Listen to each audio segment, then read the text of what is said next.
Hello there, good morning and welcome to GA Today News here on GHOne Television. My name is Obed Gaglo. Here are top stories for this morning. Coming up this morning, MPP's 2024 flag bearer Dr. Mahmoud Bawumia attributes party's defeat to internal discontent among party members, including perceived government arrogance and draconian policies. And later in the bulletin, Ghana Bar Association President Ifwagati cautions lawyers to exercise restraints in commenting on the constitutional process activated for the removal of the Chief Justice. And members of the Divine Healers Church demand immediate resignation of its general overseer, citing prolonged stay in office and lack of accountability.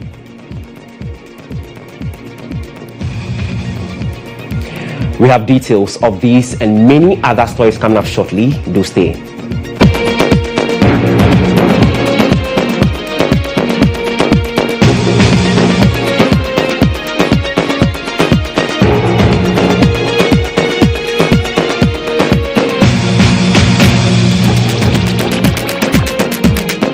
We are live on our social media handles at GHOne TV on Facebook and also on X. Now, the New Patriotic Party, as part of its rebuilding process after a hefty defeat in the 2024 general elections, has commenced a nationwide thank you tour beginning from the Western region. The tour aims to rejuvenate the party's grassroots base as the NPP sets its sights on regaining power in the next election. Western regional correspondent Kwabena Moa has more in the following reports. In the wake of its electoral defeat, divisions emerged within the party, with blame for the loss circulating widely. This rift prompted the setting up of the Prof. Aaron Makukwe Committee to investigate the causes. Now, with the committee's work concluded, the thank you tour seeks to re-energize the grassroots as the MPP gears up to reclaim power in the next elections. Addressing party supporters in the Western region, a key battleground where the MPP lost the presidential race and held on to just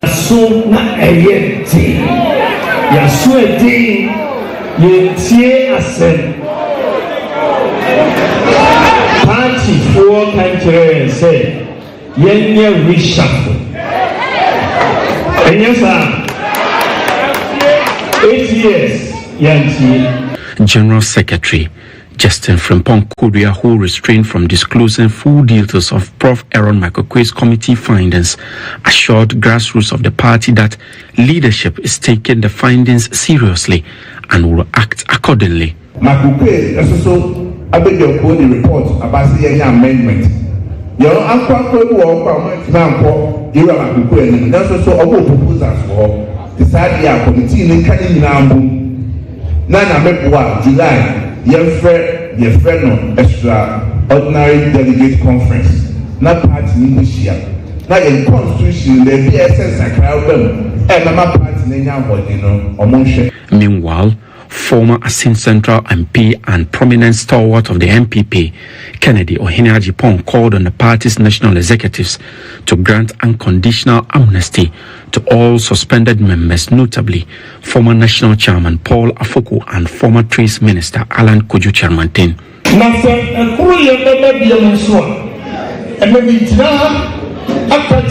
Regional and national executives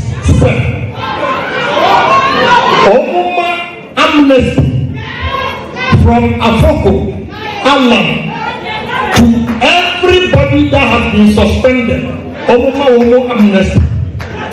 Young Frau Homra, near Tombo, say 3 years a catch now. You're suspending a nice leader, or yes, or back, or Mr. or number 4.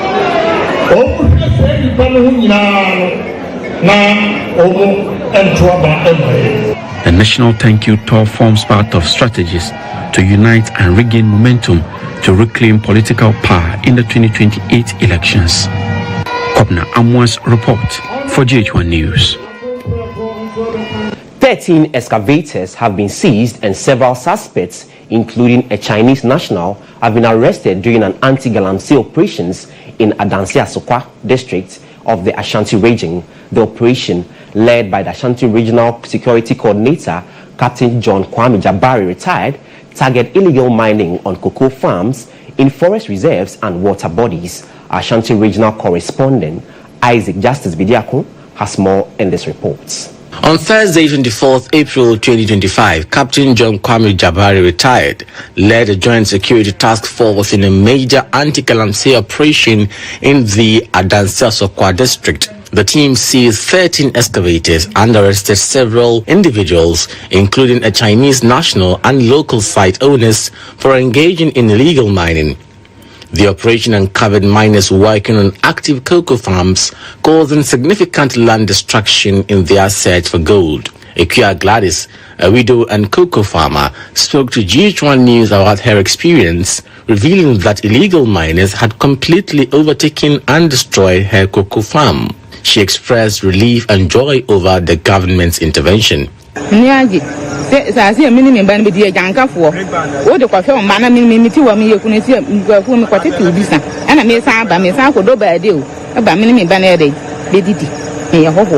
Another farmer, Rashida Baba, raised concerns about the targeting of cocoa farms by illegal miners. He lamented that the Adansia-Sokwa district, once known as a hub of cocoa production, is rapidly losing its agricultural value to galamsey.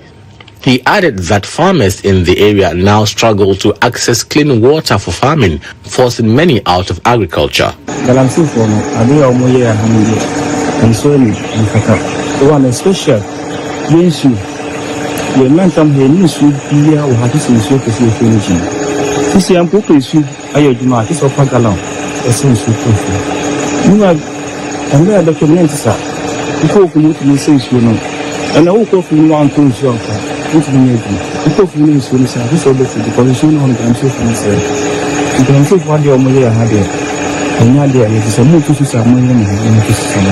Captain Jabari expressed serious concern about the widespread encroachment on protected lands and farmlands.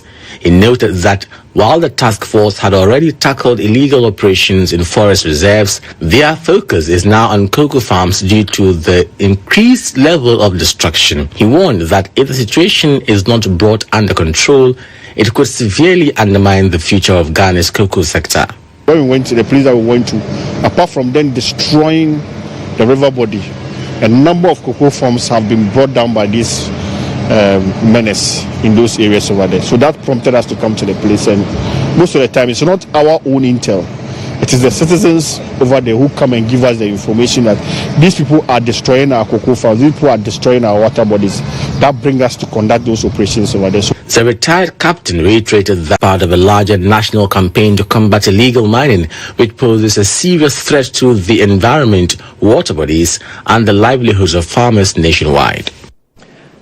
President of the Ghana Bar Association, Mrs. Ifua Gatti, has cautioned lawyers to exercise restraint and hasten slowly in commenting on the constitutional process activated for the removal of the Chief Justice. She emphasized that justice must not only be done, but also be seen to be done, particularly in novel and high-profile cases like this. Mrs. Gatti made the appeal at the Ghana Bar Association's Media Review Conference in Accra, themed expanding the role of legal profession in national development, positioning the Ghana Bar Association as the fulcrum. Having been informed as a country that petitions against the Chief Justice have been filed, you are repeatedly asked, at what point in time does the country get to know the contents of the petitions? What if the petitions are frivolous, but steps have been taken which may impugn the reputation of the person against whom the petitions have been filed? Assuming that there is a hearing, how long should the hearing be? Can the Chief Justice elect to have the proceedings heard in public instead of in camera, and many more such questions? This process is a novel one in our history as a country, and we, the bar, must continue to monitor the situation and not hesitate to express our opinion on it where the circumstances. The members issued a 3-day ultimatum for him to step down, threatening to shut down branches of the church if their demands are not met. Yes,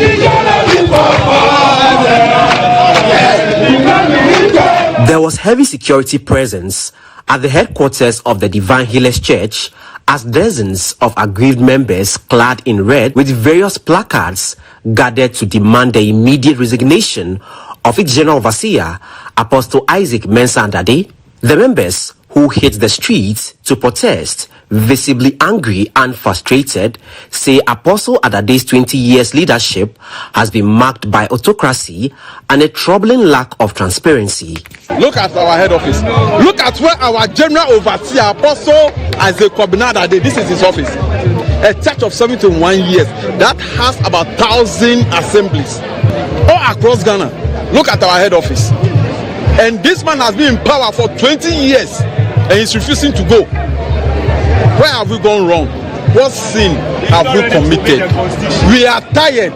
Apostle Isaac Adade, we are tired. Addressing the protest, head pastor of the Dowenya Light Hub Assembly and leader of the concerned youth of the Divine Healers Church, Pastor Philip Tete Tokoli, issued a 3-day ultimatum for the general overseer to step aside or face widespread shutdown of church operations. Your stay in office is illegal. Illegal. And your operations are not in the interest of your congregations. We give you 3 days, sir, to make a publication of your resignation. 3 days. We give you 3 days.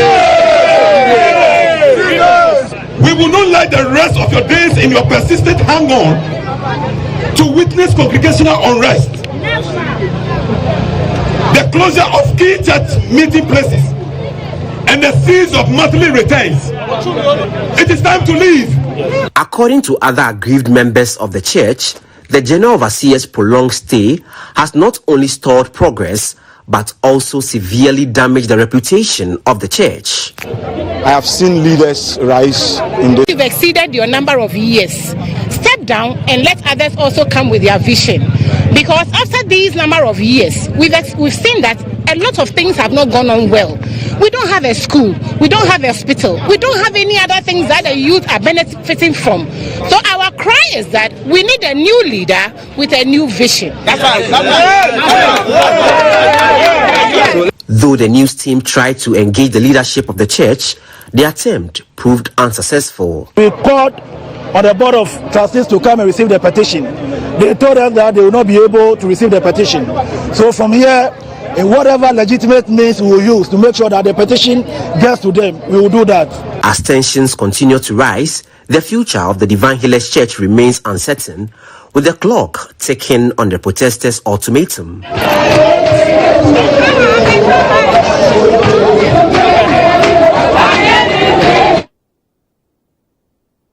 Visited victims of the Akosombo Dam spillage to bring back their livelihoods, speaking during a donation exercise to some victims in the Central, North and South Tongue constituencies by Piwak Natural Health.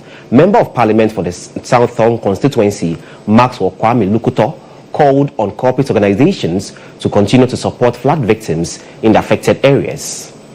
In October 2023, the Akosombo Dam spillage disaster displaced over 26,000 people, destroying homes and livelihoods across several communities. In response, relief efforts were mobilized to provide support for the victims. Although government has allocated 242.5 million cedis in the 2025 budget as compensation, many victims continue to grapple with the economic aftermath of the disaster. During a disbursement event for financial support to 200 affected women from the Central, North and South Tongue constituencies, Member of Parliament for South Tongue, Maxwell Kwame Lukuto, reaffirmed government's commitment to fulfilling its promise of compensation. This is the father who has voted 220 million Ghana cedis to alleviate the plight of the Akosombo spillage victims. Please, let's give a resounding hand of applause to the President of Ghana, His Excellency John Dramani Mahama. In an interview with the news team, Dr. Prince Nelson Mototi, Chief Executive of Piwak Natural Health, who donated 200,000 Ghana cedis to the victims, said the gesture is aimed at enhancing the economic and social well-being of the beneficiaries.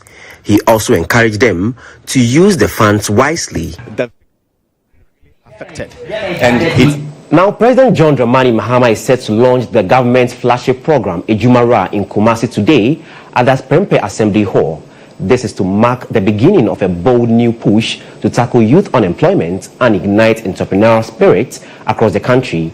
The GHOne program is a special business startup initiative crafted to facilitate the creation, tracking, and mentoring of at least 10,000 businesses every year with a strong focus on empowering young people. The program will be driven by the Ministry of Youth Development and Empowerment through the National Entrepreneurship and Innovation Program, NEP. Sector Minister George Aparado has been speaking ahead of today's launch. In the run-up to the 2024 election, we made promises of creating decent and sustainable jobs to young people. One of the key initiatives we pledged to do was the GHOne program. On Monday, the 28th of April 2025, in Kumasi, the Prempeh Hall, His Excellency President